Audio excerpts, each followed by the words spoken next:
Hello Ravi ಮಾಮ, ಶುರುವಿನ ನಿನ್ನಯ ಹೊಸ cinema.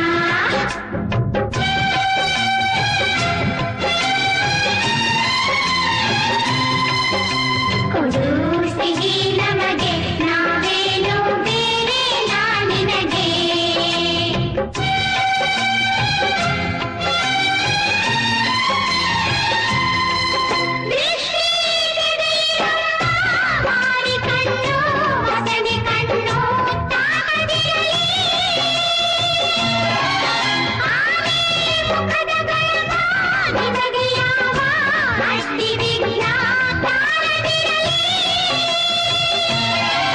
Thank you ಹೂಗಳೇ, thank you ತಾರೆಗಳೇ, ಈ ನಿಮ್ಮ ಪ್ರೀತಿಗೆ ಬದುಕಿರುವೆನು ನಾನು.